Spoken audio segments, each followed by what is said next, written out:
Good morning. I'm Dave Petrie, one of the board members for the North Carolina Outdoor Recreation Coalition, and welcome to our conversation on the Great American Outdoors Act between Amy Allison and Jay Leutze.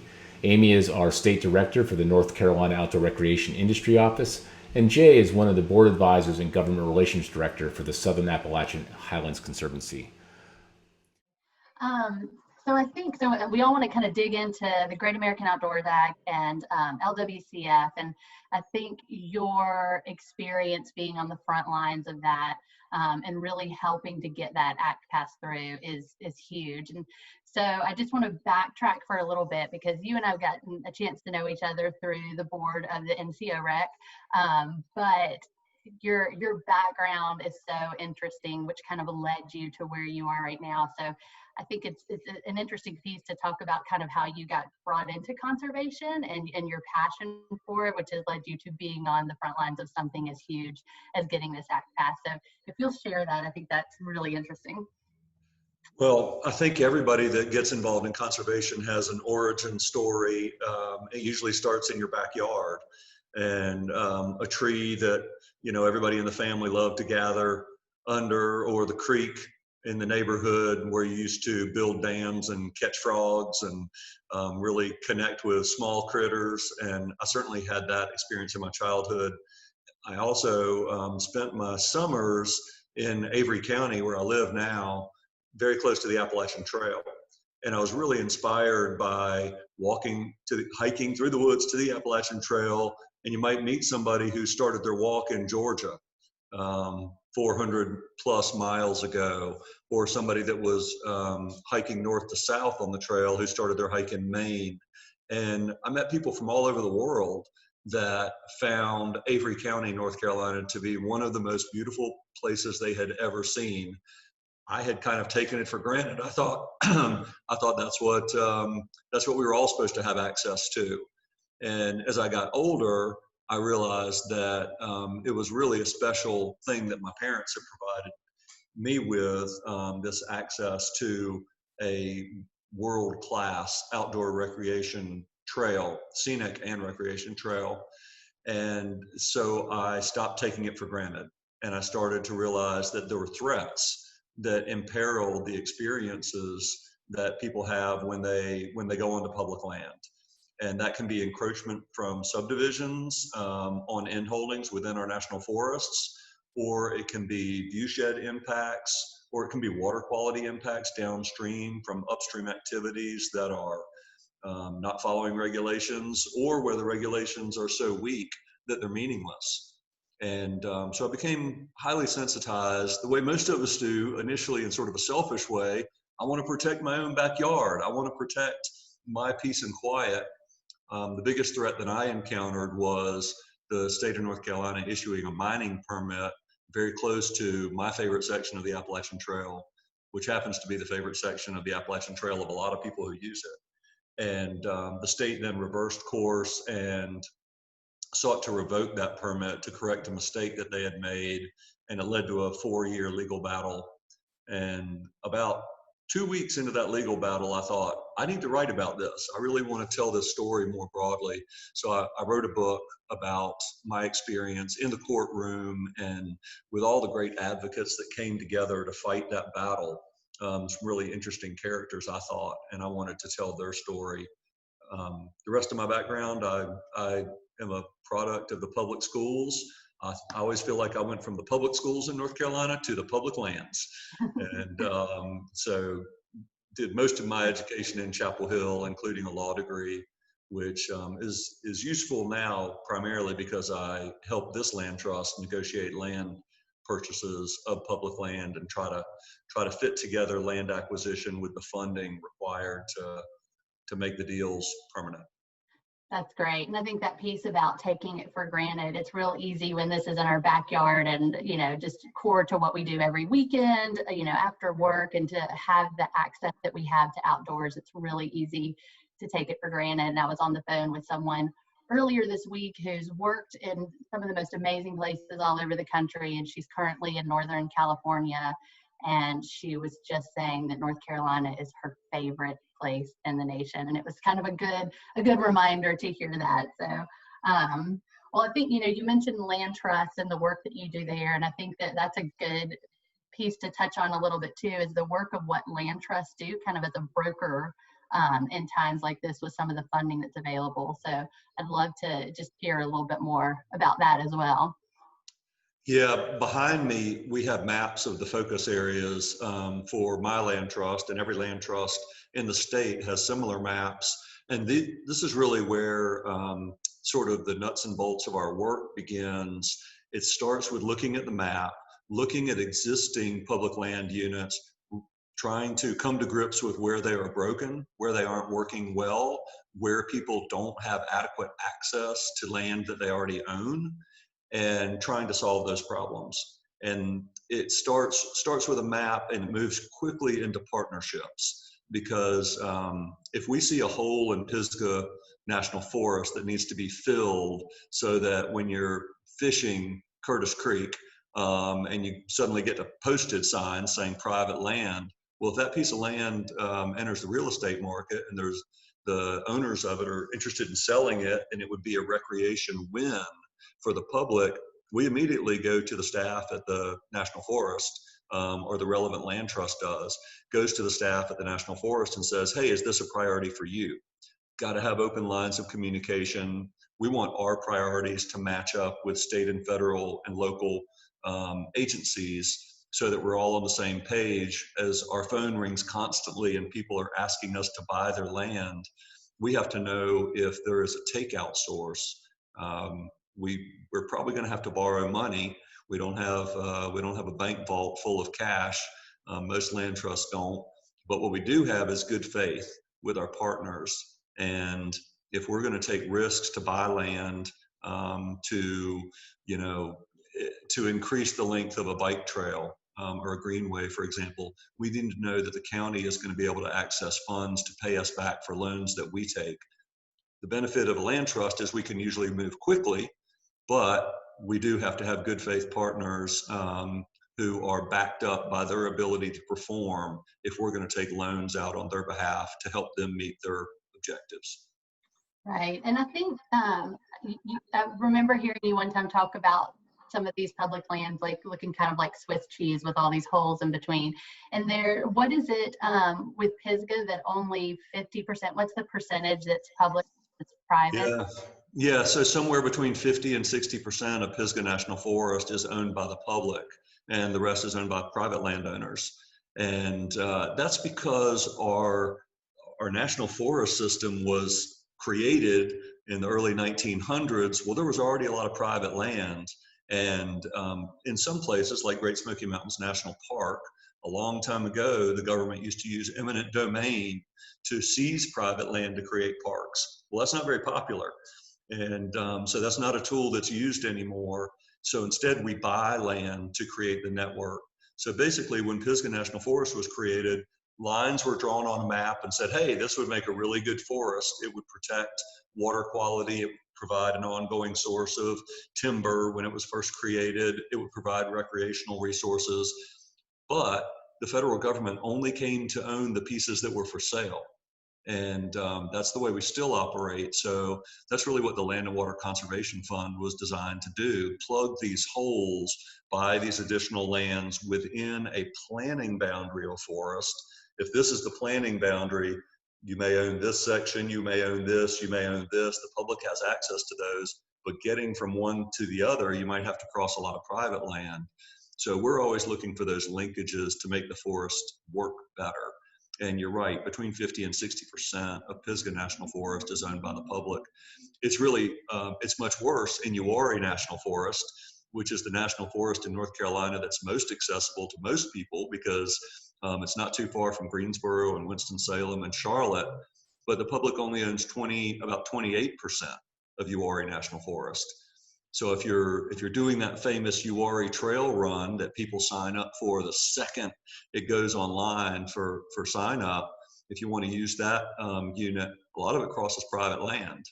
And the land trust there, Three Rivers, is working hard to create those linkages so that all 22 miles, or whatever the proposed ultimate length is, are on public land, but we're not there yet.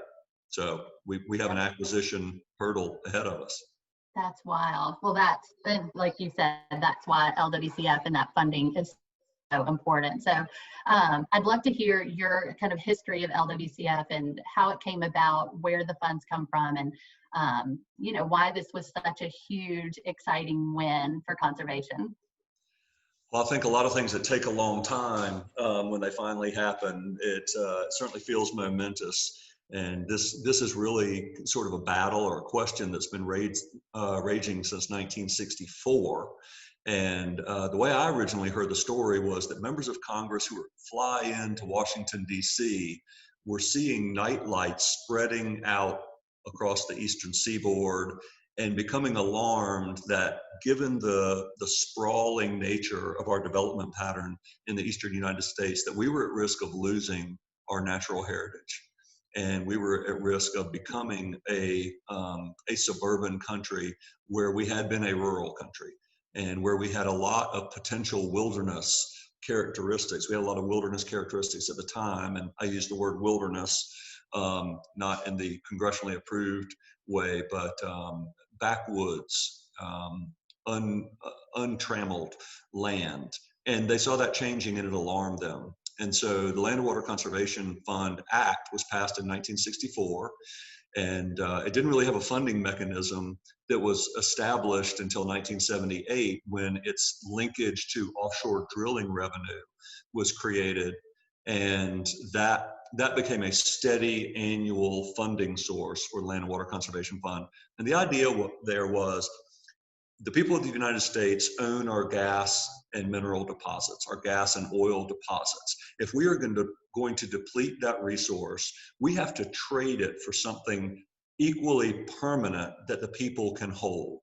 And the idea was to invest in land and water, and to take a portion of the royalty proceeds off of mineral extraction and spend it on a permanent resource. So a really nice trade, if you're going to do the first thing, which is can be very damaging to the environment and very damaging to both land and water, to make it pay for itself in something that all Americans can benefit from.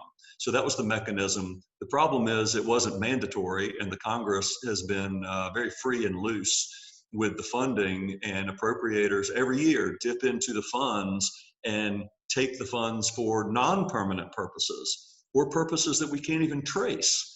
And so the Land and Water Conservation Fund Coalition was formed to try to fix that broken mechanism and to keep the program from expiring, because in both 2015 and 2018, there were short-term expirations of the program that had everybody rightfully concerned. If you're doing a land trust transaction on behalf of the United States Forest Service, and you've borrowed $1 million, hoping that the Forest Service is going to be able to buy that property from you eventually when the funds are appropriated, and that program expires, and you're holding $1 million in debt, and you're a local land trust, you're in real trouble. So alarm bells went off, and the coalition worked very hard to get the program permanently authorized, and also to fix this funding mechanism that let congressional appropriators steal money from this piggy bank every year. So those were the two challenges: permanent authorization and full funding that's mandatory. Yeah, I think that was one thing that was surprising to me. Before this role, I worked at Eno Hammocks, and we were a partner with the Conservation Alliance. And in 2018, they asked a lot of business partners across the state to go to DC and go to the Hill and really talk about how, yeah, this is really important, but how important it was to our bottom line, as a business in the outdoor industry. And if we don't have these public lands, people don't need hammocks, and they don't need backpacks, and they don't need hiking boots. And so really to kind of put the dollars behind the conservation ask. And with doing some research for that, I kind of felt duped. It's like, wait, this money, it's there. We've been told it's there. But then learning how it was kind of piecemealed out and really kind of hijacked for other projects was really frustrating, and kind of lit a whole nother fire underneath the need and excitement to be able to go to the Hill and have those conversations. And it also gave me some mad respect for people who are in your role doing the work that you're doing, just having that comfort level on the Hill, talking to our different leaders about the importance of programs like this. So it was a really cool experience. So thinking about LWCF and all the funds that have already come to different states across the nation, it's interesting to hear about all the different projects that have been funded with that. So, you know, some of the bigger ones we know about, like Blue Ridge Parkway. So those are some of the more obvious, but there's so many other small ones that happen all across the state. So I'd love to hear some of those other projects because it might just hit home for some of our listeners today as well. Yeah, it's Land and Water Conservation Fund is actually got 9 programs within it.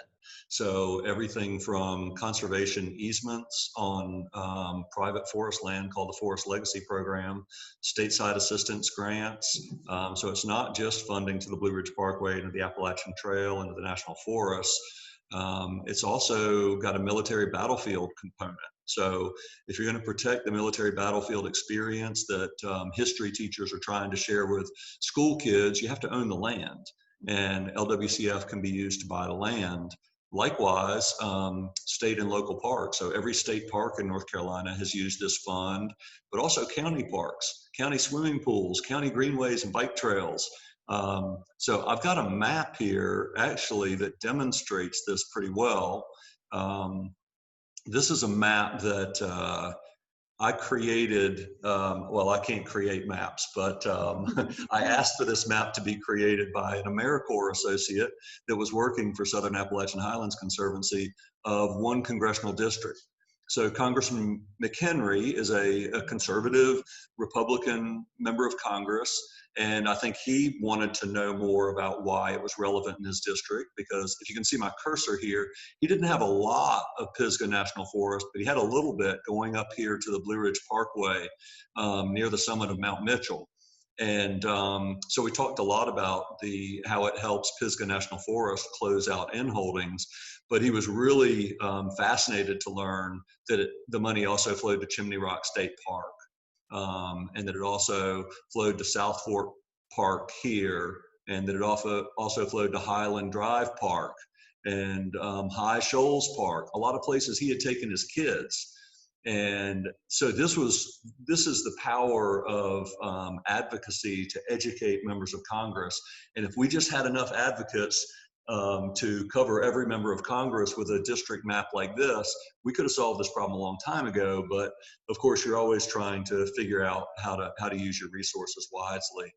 And the LWCF coalition, while it's large, but it's not well funded in terms of, I'll tell you who's well funded. The pharmaceuticals industry is well funded, and the healthcare industry is well funded, and they have a lot of lobbyists. And they can tell you how many lobbyists per member of Congress they have in their coalitions.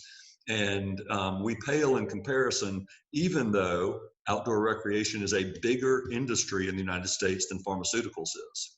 So I really feel like telling this local story to every member of Congress and demonstrating how relevant Land and Water Conservation Fund is to them will turn the tide. And we've won this battle. We've enacted the Great American Outdoors Act, but there are more battles ahead. We have secured $900 million a year, which is the amount that was authorized in 1978. Well, that $900 million doesn't go as far in 2020. So we have a lot of work to do to really make Land and Water Conservation Fund match the need across the country. And North Carolina is a poster child. Our population is growing so fast, and we have lost so much money over the years since the last recession. We lost one trust fund entirely, the Natural Heritage Trust Fund, and Clean Water Management Trust Fund that used to be funded at about $100 million a year. We're now hoping in a good year to get $25 million in that trust fund. And often we're not getting to 25 depending on budget realities. So this is part of a large effort to right size our conservation policy in this country. Yeah, I think that's a good point, because this was such a huge win, but there's still we can't just sit back now and relax. There's still a lot of good work to be done. And I love that map. I think that visual is so key. And like you said, where, you know, showing that to folks where they can say, oh, I've been there, I've hiked there, I've taken my grandkids there. That's somewhere I went as a child, like to really hit home for folks is super important. And, you know, one thing on that map too, that I think is good to point out is, you know, I think it was like the Buncombe County swimming pool, and there was a town park and greenways in town. So where a lot of times I feel like people think about this funding for some of these larger tracts of national lands, but there's really a great opportunity for our local communities and leaders to tap into this funding as well for community projects. So what is the best way for people to be able to do that, for leaders in those communities to try to access this funding? Yeah, so the stateside assistance grants, it's a matching program, and every year each state gets an allocation. And in North Carolina, that allocation flows to the Division of Parks and Recreation, so our State Parks Division. And State Parks manages those funds and makes the determination of where they're going to be spent every year.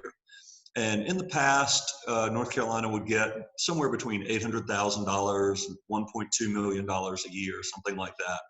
There was a mechanism created 10 years ago called Go Mesa, is the Gulf of Mexico Security and Energy Act. And that added additional money to the stateside assistance program. So North Carolina is now, this year, going to get about $5 million. And the decision making sometimes was steering all of that money to county level projects, and sometimes in other years we're steering it all to state parks projects. And I'm hoping that with this larger amount, well, obviously with a larger amount, there will be more flexibility about how those funds will flow. So county managers, you know, some county managers are familiar with the program and have done a great job of accessing the funds in the past, and some don't know anything about it. So as an advocate on the ground, as somebody who's got a need, if you know that your bike trail, your greenway, your boat launch needs work, you might want to get in touch with the Division of Parks and Recreation, and they run education programs to help bring people up to speed as far as how to connect with these funds. So I'm seeing a great example of that right now outside of Canton. Canton is trying to create a multi-use park there on about 400 acres. And they sent a delegation from the county to Raleigh, and State Parks opened their doors and brought them in and introduced them to the folks that could help them shepherd an application process, explain to them how the match requirement works. It is a matching grant program, so you have to come up with private match or in-kind donations from the seller of the land and the form of a reduced price or something like that. You've got to match the funds, which is great because it makes those funds go farther. And it means they can touch more places in the state with the funds that we get every year. Absolutely. That match piece is key. However, you know, in some of our rural counties and smaller areas, I would say too, and underserved communities, finding that match can be a lot more challenging. And I think it's where we see some areas where there are these kind of deserts of where LWCF funds have been used across the state. And I wonder if your thoughts on that, and if there's some, you know, I think that's kind of a crystal ball issue, you know, and how we solve that problem. But I'd be curious to hear your thoughts on those matching funds and how we can help those communities access that. Yeah, so in my experience, and my land trust does work in a lot of rural parts of the mountains where resources are scarce, and other land trusts are dealing with the same thing. And every part of the state is serviced by a land trust. So there is a relevant group through the Land for Tomorrow Coalition. You can learn more about what land trusts are working in your area. And that's a great place to start when you're looking for matching funds, because land trusts can be the conduit through which a donor can make a tax beneficial donation that can serve as match. So that's a really good place to start. Find out who your local land trust is. You're likely to find out that they are already engaged in whatever public land effort is underway in your landscape. But there are clearly places where the economy is booming, you have a lot more people willing to make donations for local projects. So it is an ongoing problem. One thing I would say is that good conservation projects lead to more good conservation. And sometimes just getting started creates the leverage that you need.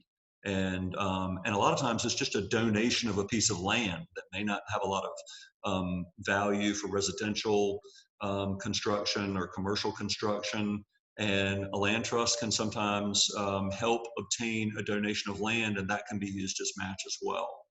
And so in some areas that are deserts for recreation, land values might be quite low.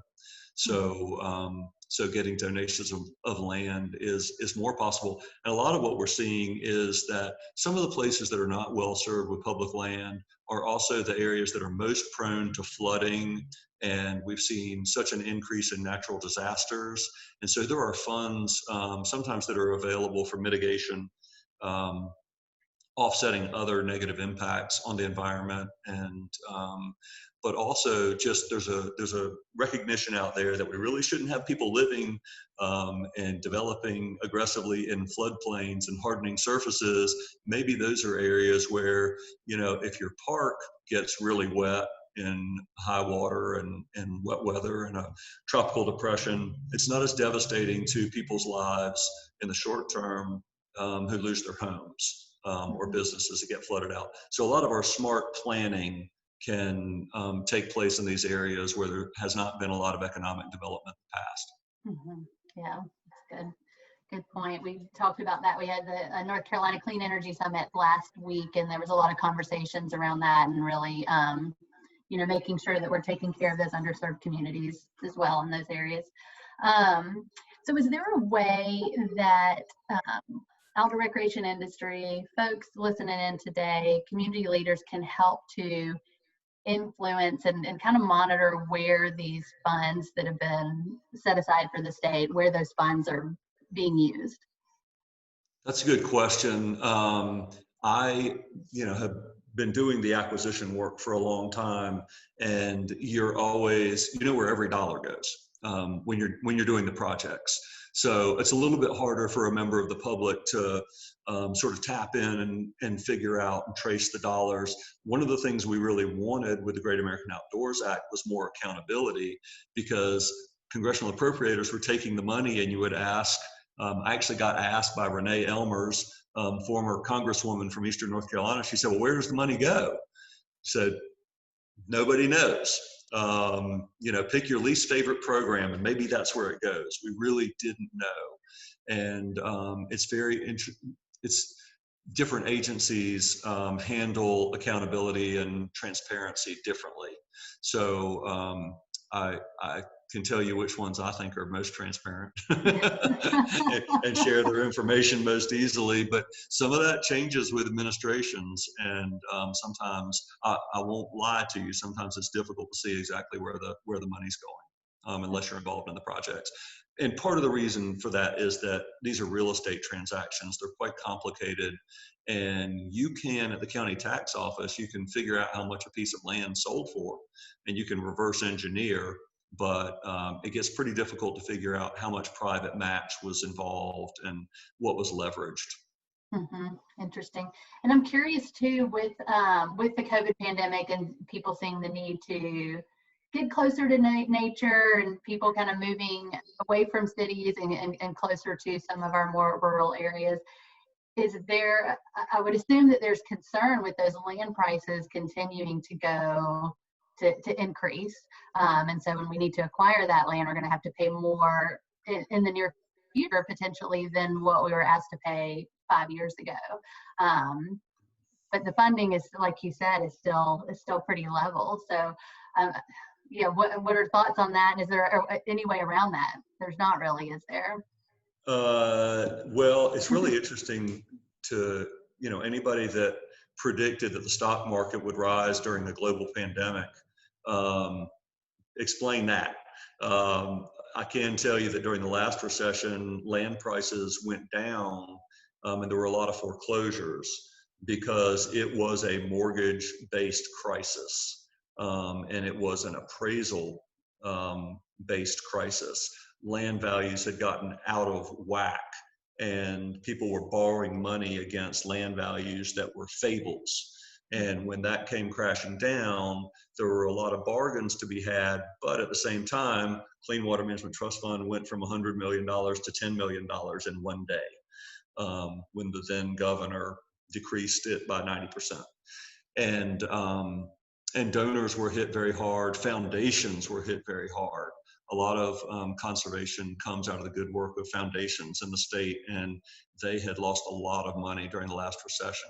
So I think even though this recession is behaving very differently, and it's not based on housing prices and mortgage values, I think people are worried about where this economic crisis is going to lead us. And so even though the stock market is red hot, we're not seeing that reflected in budgets. The governor just came out with his budget today in North Carolina. So there's a lot of analysis of that going on right now, and people trying to figure out what that might mean, especially after an election. We don't know what the composition of the legislature will be. So my strategy is always the same. Tell good stories to as many decision makers as you can, and try to make sure that the pies of money that's available for public dollars grow. I think telling good stories, you've been doing this for decades, and you have such a wealth of information in your head as far as the numbers and the data and the statistics, but how much of your job and your role is storytelling and just telling those experiences. Even in this call, I feel like I've heard a few from you that I'm just like, that changes everything. I could have laid down, 50 different percentages and numbers in front of folks, or just told that story, and that's what they're going to remember at the end of the day. Well, I think we're learning a lot during the pandemic about human nature. And one of the things that's very clear is that you don't have to be in person to have meaningful interactions in a professional work setting. I think it's a lot healthier to be in person, unless you're risking contracting a virus. But I think emotionally, I would rather be in the same room with people telling stories. But Zoom is a remarkable revolution that we're all learning to deal with. I do 2 Zoom calls a week with my mother, who is in a nursing home, and I'm not allowed to see her in the health center where she lives. And Zoom has been a godsend, because while I can drive by her health center and see her with a mask on while remaining in my car, I can't see the expressions on her face. And so all of that is to say that storytelling has not died with this new reality. I think that it's funny. We talked in the Outdoor Recreation Coalition and the Land for Tomorrow Coalition about having Zoom meetings with legislators in place of an in-person lobby day, and we were warned by some staff for legislators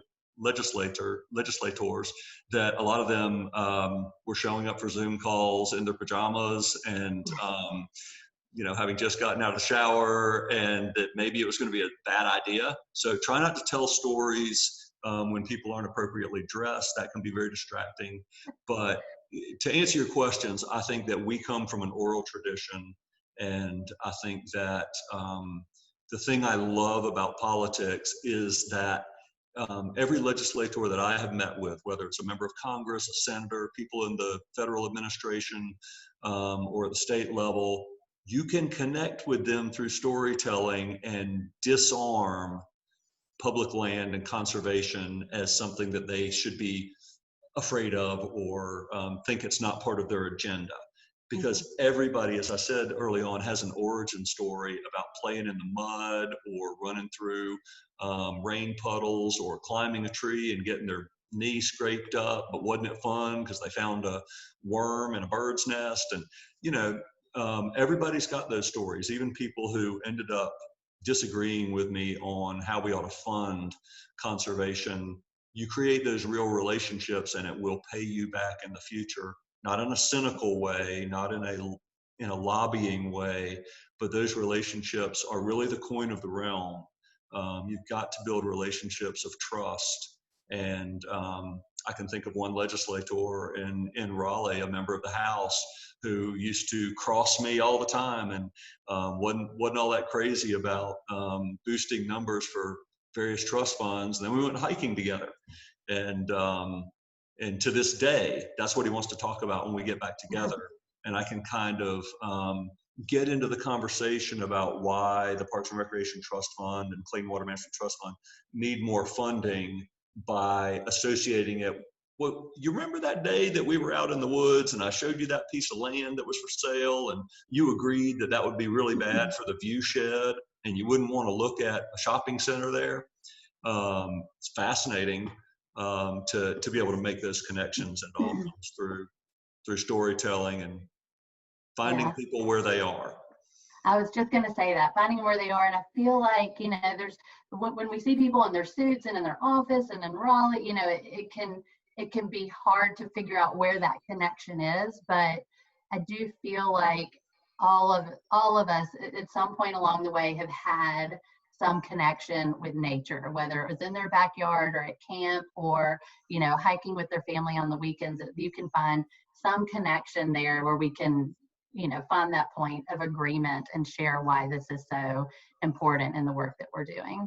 So I love hearing that and hearing about, telling those stories and how we still need to do that. And 6 months ago, I would have driven all the way across the state as opposed to having a Zoom call with someone. Our industry is especially very, high fives and hugs and all that good stuff. But now it's really nice to have figured this out, how we can tell stories, communicate, really see one another without having to really, go that distance. So, yeah, this is, I'm sharing a picture right now of the lead co-sponsor of legislation to fix the Land and Water Conservation Fund, and that's Senator Richard Burr and his wife. And he accepted an invitation to go fishing and hike on top of the mountain, a mountain in Avery County where you can look at 25 different LWCF projects. And he said, "All right, why'd you get me out here? What's the point?" And Tom Coors, my colleague from the Nature Conservancy, said, "Well, look, we've got every Democrat in the House and the Senate supporting this legislation or fixing this program." And he said, "Well, how many Republicans do you have?" And we said, "One, Lamar Alexander from Tennessee." And he said, "Well, now you have two." And Richard Burr then wrote the legislation and to fix the program. And I attribute that to the day we spent outside, where we didn't talk politics. He didn't ask for our vote. We talked about, hey, what was it like to be a preacher's kid in Forsyth County and take Sunday drives on the Blue Ridge Parkway? That's what we talked about, and that's how we built a relationship that led to sponsorship of critical legislation. I love that. That's so great. So we all need to be inviting our legislators out to hike, to climb, to get on the river with us, is what I'm hearing here. You got that right. Absolutely. That's great. That's great. Well, I think we're kind of running short on time, and I know we want to set aside a little bit of time for questions. So let's see. Dave, did you want to? Well, right now we don't have any questions that have come in, but I will open it up to the audience to message, use the chat box and message us and let us know if you have a question. We can unmute you and you can ask the question. But I'll start off the questions with you, Jay, by asking, from your perspective, what do you see as some of the high priority projects that are currently in North Carolina that LWCF could be used for? Yeah, that's my favorite thing to talk about. So I can tell you from a personal perspective, Southern Appalachian Highlands Conservancy just borrowed over $1.5 million to purchase 2 properties that are owned by the same landowner. And he owned one piece of property in Macon County and one piece in Jackson County. Both of them are in holdings in Nantahala National Forest. And those are really exciting projects when they come up, and a lot of people have wanted to protect the Big Creek property. It is an amazing piece of water that is at the headwaters of the Chattooga National Wild and Scenic River. and flows into Georgia, into the Chattooga, but it's a really important part of protecting that river. So that's a place that's very popular with kayakers and fishermen and fisherwomen and all sorts of camping and hiking opportunities there. So we're really excited about that one. And then another one, Tennessee Ridge, on the Jackson County line, and that one is a potential alternate access point to Panthertown Valley. So those are really exciting projects that we now need the Congress to step up and appropriate, to take some of the appropriated dollars and spend them in North Carolina in Nantahala National Forest. There's also a great project underway in Wilson Creek vicinity, another place where people tube and raft and hike and just go swimming for the day. That Wilson Creek Gorge is a very special place. So I know that's one. There are also some of those critical linking tracks right now in Uwharrie National Forest. One was just added, and there are others that are owned by Three Rivers Land Trust that are waiting to be transferred. And then there's a really big potential park project at Water Rock Knob, where a lot of land trusts own land now. Conservation Trust for North Carolina, the Conservation Fund, the Nature Conservancy, Southern Appalachian Highlands Conservancy, Mainspring Conservancy. A lot of different groups have land in that vicinity, and we'd like to create a new park node on the Blue Ridge Parkway at Water Rock Knob and consolidate the management of those lands. And that would be just a great thing for the future of that region, and protect Maggie Valley's water supply. It's got all these great benefits. So those are some things that are cooking right now. And the other part of the Great American Outdoors Act is funding for maintenance. And a lot of people go out to use public land and the restrooms are closed, or a road has to be closed because of potholes. And the maintenance side of the Great American Outdoors Act is another really important component, because when people go out onto public land, we want them to have great experiences. We don't want them to encounter litter and trashed, dumpster sites. We want them to have a great outdoor experience, so they'll continue to support investing in our outdoor recreation economy. Great. It looks like let's see, questions coming in. High priority. Yeah, we have Natalie Liu here. Natalie, I'm going to unmute you and I'll let you go ahead and ask your question.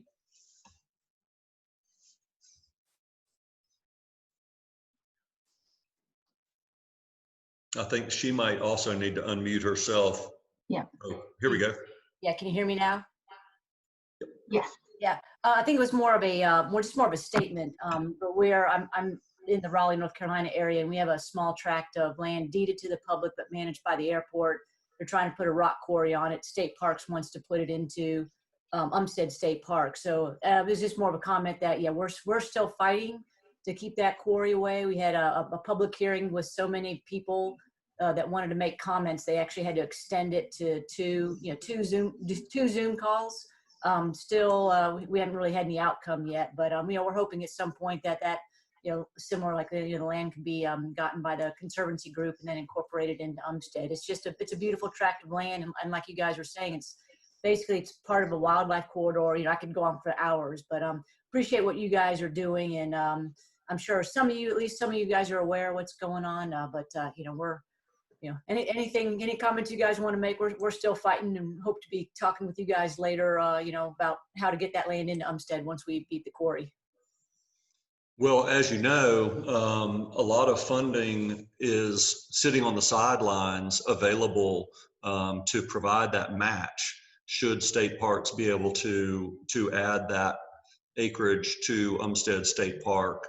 And so those are appropriate uses of the Land and Water Conservation Fund, funds that have been identified by the Conservation Fund, and local efforts there have really paid off and telling a great story again. And I think I commend the groups that are working very hard there.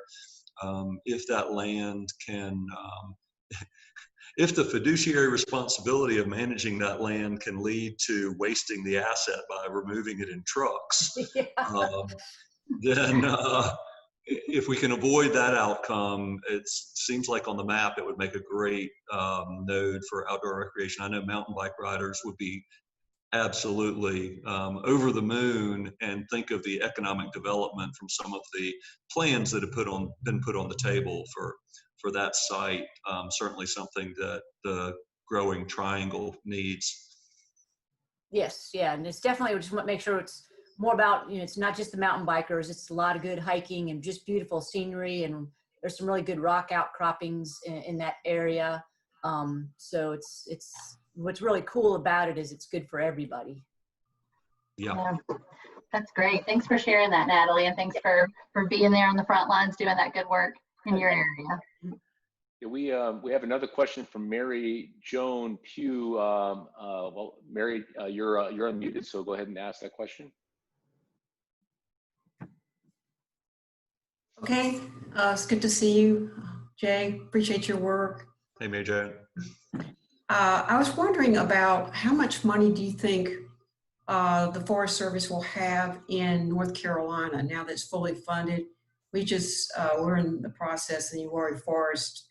Just one tract of land has been acquired, and now one's just about to close for a future trailhead. There are 4 gaps in the Uwharrie Trail in Randolph County, and that would fill the 3rd one, and then we got to go to the 4th one. So I'm just wondering, it took 8 years for this to happen. As you know, that always is like that. But I was just wondering, how much more money do you think they might reach the Forest Service itself? Yeah, that's a really good question. So of the $900 million, every year, all the agencies make their case for their allocation out of that funding. So the Department of the Interior wants it for the Blue Ridge Parkway. The Forest Service wants it for national forests, and the Bureau of Land Management wants it for BLM lands out west. So those are spirited discussions around the table that happen every year. Hopefully, this year, I think the threatened treasures, so North Carolina packages its Forest Service asks in a threatened treasures package. And this year, the package always ranks very high, almost always the highest ranking package of any in our region, Region 8. Okay. So once again, threatened treasures ranked 9th nationally this year, I believe, at about $2.4 million, $2.5 million. Those requests will go up undoubtedly because there will be more money available. But if we look at what happened last year, was LWCF authorized to get $900 million, it got $495. And the request for North Carolina threatened treasures was $2.4 million. So roughly twice. The top line at $900 million would be roughly twice what we've been getting in the past. So I would love to see those threatened treasures asks be aggressive every year. And, you know, a lot of times a project lands on that list and then it can't close for whatever reason, and it rolls over into the next year. But I think we all need to be talking to our friends at the Forest Service about making sure that the threatened treasures list is aggressive. But it'll be an unknown, but it ought to go up. If it doesn't go up, if it doesn't double, then we're not doing our work. Great. Thank you, Jay. Thank you. Let's get that done. That's an important part of recreation in the middle of the state. Jay, another quick question. You know, we talked a lot about the land trusts and conservation organizations and how they can tap into LWCF. Can you just briefly talk about, I know here in Mount Airy and Surrey County, we, the city and county parks and recreation have tapped into that for building things like greenways and actual open parks for the community and stuff like that. Can you talk a little bit about that and how this is not only just for conservation and land trust, but for local communities to tap into as well? Yeah, there's no doubt about that. The monies, the federal side of the program and the stateside assistance program work differently, where typically on a federal project, the land trust might take the risk, buy the land, knowing that it's a priority of the agency, and then the agency applies for the funding through LWCF to then purchase the land from the land trust. A lot of county park projects don't happen that way, where the land trust ends up owning the property, and the land trust would not be the applicant for the funds. It would be the county parks agency that would be working with the State Parks Division. The land trust might be the party that brings in some private funding or supports the project in another way. Maybe even on the advocacy side, maybe is going to Raleigh and advocating for funds for it. So they do work differently, those county level. And so I think in every county manager's office, that's a really good place for land trust professionals to spend some time. It often gets overlooked, but that's where a lot of the action is. And the stateside assistance grants program is either going to make up 40% roughly of the funding every year, somewhere between 40 and 60. It's left to appropriator discretion between 40 and 60, how much will flow to the stateside accounts in LWCF. So there's a lot of money there potentially, and it's important to get up to speed. Great. I was gonna say, I don't see any more questions coming in. We'll just let it go here a few more moments, and we're coming near the end of the hour. So Amy, I'll let you go ahead and close with any thoughts, and Jay, and then we'll bring it to an end. Yeah, absolutely. Well, this has been, I feel like I could just keep going on and on here and want to hear more and learn more. And so I hate to start to close it out, but Jay, thank you so much for taking the time today and for telling us the stories and letting us know a little bit more and get into your head just a little bit. I'm curious if you have just kind of a final call to action for us, and just like if you could ask everyone on the call to go out and do one thing, what that might be. I think right now we're all, living through this crisis, and we're aware like never before of the value of access to public land. One of the things I'd like to see in the next 20 years is a rethinking of how we build our communities and how we provide access to every American to a great outdoor experience, whether it's in a local park or on a bike trail or a greenway or a swimming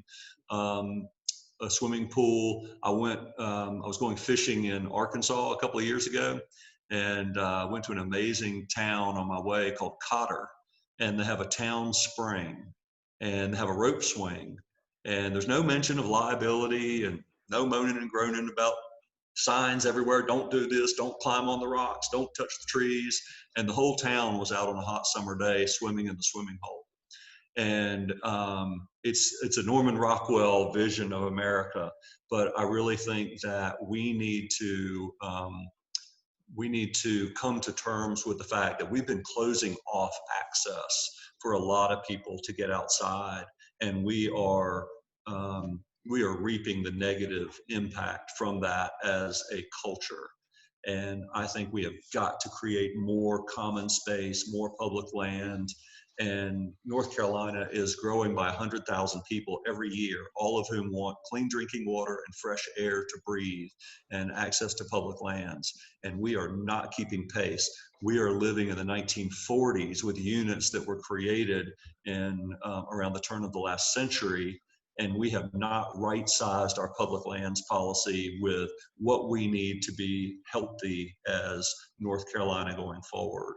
And it will pay us back if we will invest heavily over the next couple of decades in creating a infrastructure of public land that turns us all to, that makes outdoor recreation part of everybody's daily routine.